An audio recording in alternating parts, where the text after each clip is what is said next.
Di tengah desakan untuk mengungkap bukti penetapan tersangka Tom Lembong, Kejagung menegaskan tidak ada politisasi dalam kasus ini. Dan hari ini, Kejagung kembali memeriksa Tom Lembong untuk mendalami peran masing-masing tersangka dalam kasus impor gula. Kita bahas kasus ini bersama dengan Ketua Komisi Kejaksaan, Pujiono Suwadi, dan Kuasa Hukum Tom Lembong, Ari Yusuf Amir. Selamat petang semuanya. Selamat petang. Saya mau ke Bang Ari dulu. Bang Ari, hari ini kan diperiksa lagi Pak Tom Lembong. Apa yang digali oleh penyidik kepada Pak Tom Lembong? Ya, terima kasih, Cindy. Jadi tadi sekitar pukul 10 pagi dimulai lagi penyidikan Pak Tom Lembong. Jadi tadi dianggap sebagai pemeriksaan yang kedua, karena pemeriksaan pertama tidak sempat kami dampingin pada waktu beliau sebagai saksi, lalu diubah statusnya menjadi tersangka dan lalu dilakukan penahanan. Nah, saat ini kita baru pertama kali mendampingi, karena memang sebelumnya pada waktu pemeriksaan saksi, Pak Tom Lembong tidak bersedia didampingin pengacara karena beliau menganggap ini hal yang biasa, mungkin kejaksaan menginginkan penjelasan, beliau jelaskan dengan detail, tapi ternyata berujung menjadi tersangka. Nah, dalam kaitan pemeriksaan tadi, di sana masih dijelaskan, ditanyakan tentang kebijakan-kebijakan surat-surat yang dikeluarkan oleh Pak Tom Lembong. Nah, dalam pemeriksaan tersebut, intinya Pak Tom Lembong menjelaskan bahwa semua surat-surat yang dibuat oleh Pak Tom Lembong, karena Pak Tom Lembong ini menjabat semenjak Agustus 2015 kalau saya tidak salah, dan beliau hanya tidak sampai setahun menjadi Menteri Perdagangan, beliau meneruskan menteri yang sebelumnya. Pada saat itu dia menjelaskan bahwa surat-surat itu adalah lanjutan dari surat-surat menteri sebelumnya. Lalu prosesnya juga dijelaskan bahwa proses itu dari bawah diajukan ke atas, setelah dia paraf di ACC di bawah, naik ke beliau, lalu beliau pelajarin, baru beliau ditandatangani. Nah, sehingga tadi dalam pemeriksaan tadi sampai petang ini, hal-hal itu yang ditanyakan oleh penyidik. Enggak, begitu. Artinya terkait pemberian izin impor kepada pihak swasta itu apa pertimbangan Pak Tom Lembong? Apakah memang hanya meneruskan dari pejabat-pejabat sebelumnya atau ada pertimbangan lain?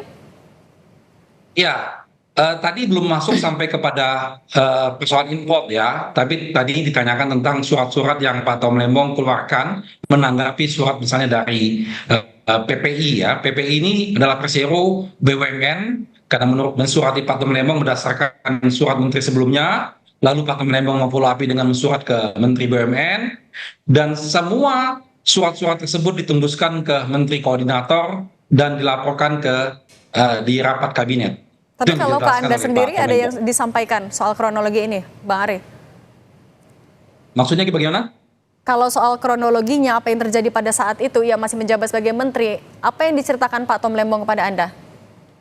Ya, yang disampaikan beliau, pertama poin penting saya tanyakan tadi ketika pertama kali ketemu beliau, Pak Tom, apakah Anda dalam proses impor gula ini Anda punya kepentingan pribadi? Dia tegaskan sama sekali tidak. Saya tidak punya kepentingan pribadi, saya hanya melaksanakan tugas saya dan kondisi pada saat itu membutuhkan itu saya lakukan sesuai prosesnya. Oke, baik. Dan saya tidak menerima fee apapun dan tidak menguntungkan siapapun karena beliau sama sekali tidak kenal dengan pihak-pihak yang ditunjuk tersebut. Oke, sekarang saya mau ke Pak Pujiono. Pak Pujiono, Kejagung sudah memastikan kalau ini murni penegakan hukum. Tapi kalau dari Komjak sendiri menyikapinya, ini sudah sesuai prosedurkah penetapan Tom Lembong sebagai tersangka? Ya, sejauh ini kan kita melihat, karena ini tahap awal ya, sejauh ini kita melihat memang murni penegakan hukum. Kita kan menarik ini menjadi isu politis kan karena memang kebetulan ketika kemarin pilihan presiden, posisi Pak Tom Lembong kan berseberangan dengan Pak Prabowo selaku presiden terpilih, sehingga kita menariknya ke sisi politis. Nah, kalau berdasarkan proses sejauh ini kita melihatnya masih dalam koridor penegakan hukum. Tinggal ketika kemudian nanti dalam proses berikutnya ada yang salah apa tidak, baik lawyer, pihak Pak Tom Lembong ataupun kita nanti bisa menguji bersama-sama. Tapi Pak Pujiono, ada juga desakan agar Kejagung menjelaskan kronologi penetapan Tom Lembong sebagai tersangka agar sama-sama transparan, diketahui prosesnya. Tanggapan dari Komjak seperti apa? Ya, dalam proses pengungkapan kan dibutuhkan dua alat bukti yang cukup sampai kemudian kan nanti meyakinkan hakim sampai nanti ketika menunggu putusan. Nah, proses ini kan yang dilihat kalau konteksnya korupsi pasal 2 pasal 3 itu dilihat di situ. Ketika nanti ini proses dibicarakan detail, saya pikir masih terlalu prematur. kenapa begini-begini, nanti biar sambil nanti pengungkapan alat bukti, paling nanti juga pihak-pihak lain akan dipanggil yang belum sekarang ini mungkin muncul di permukaan, nanti akan dipanggil untuk melengkapi pemeriksaan bukti-bukti tambahan. Oke. Bang Ari, sekarang kan Pak Tom Lembong tapi sudah ditahan selama 20 hari ke depan. Langkah hukum yang sedang disiapkan oleh pengacara apa, Pak? Ya, itulah yang kita sesalkan adalah penahanannya Pak Tom Lembong. Pertanyaan kita, apakah perlu beliau dilakukan penahanan? Pertama, beliau sangat kooperatif. Setiap dipanggil beliau hadir dan beliau menjelaskan semua, bahkan membantu penyidik untuk mengungkap kasus ini menjadi terang. Jadi tidak ada yang ditutup-tutupin oleh beliau. Dan kemampuan beliau untuk menghilangkan dokumen-dokumen juga sudah tidak ada lagi. Beliau kan bukan sebagai menteri lagi. Nah, status beliau juga yang kooperatif ini mungkin sebaiknya dipertimbangkan oleh pihak kejaksaan. Sehingga ini mengagetkan bagi beliau ketika beliau dipanggil sebagai saksi, lalu tiba-tiba berubah di tempat itu menjadi tersangka, lalu dilakukan penahanan. Karena pada saat itu Pak Tom Lembong tidak didampingin pengacara, dan beliau tidak mengerti harus melakukan apa pada saat itu. Ini yang kita sesalkan.